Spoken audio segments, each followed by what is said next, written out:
So one question that's frequently asked by new shrimp keepers is, how long do red cherry shrimp live for? And in this video, I'm going to answer the question. Hello friends, welcome back to the channel.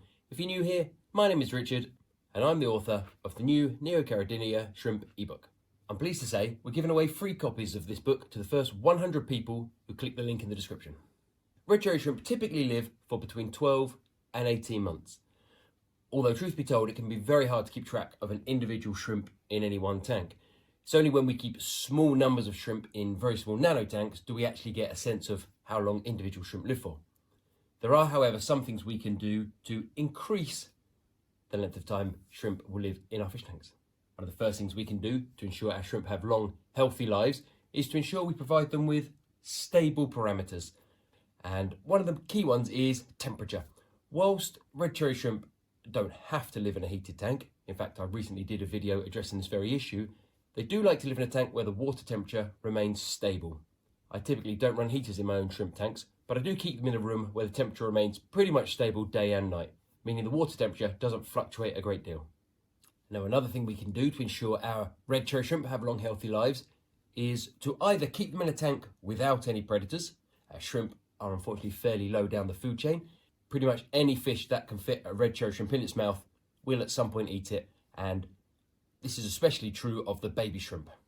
Even the smallest tetras will happily munch on baby red cherry shrimp if they come across them in the tank. So we either need to try and keep our shrimp in a tank with no fish, or provide plenty of hiding spaces. In this tank here, for instance, it's full of plants, it's full of rocks, there's some small pieces of wood. There are literally thousands of different places the shrimp can go to avoid the fish. Of course, even in a tank like this, some shrimp do get eaten, but on the whole, the numbers will increase thanks to all the hiding spaces.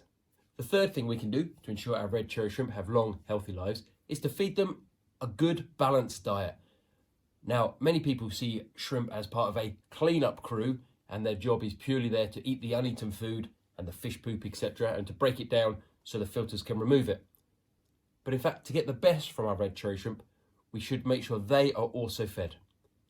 So another way we can ensure we give our shrimp the best chance possible of a long, healthy life is to ensure, if we're using a hang-on-back filter or a canister filter, that we put some sort of an intake sponge over the intake of the filter.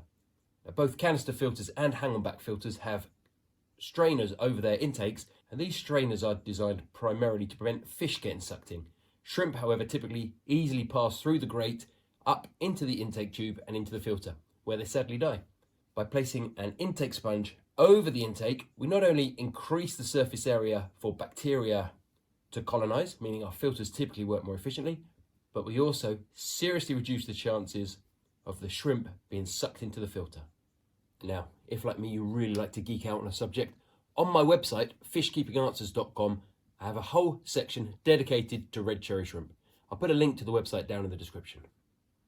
Another question I'm frequently asked about red cherry shrimp is, do red cherry shrimp require a filter in their aquarium? And I answer that question in this video here. Thanks for watching.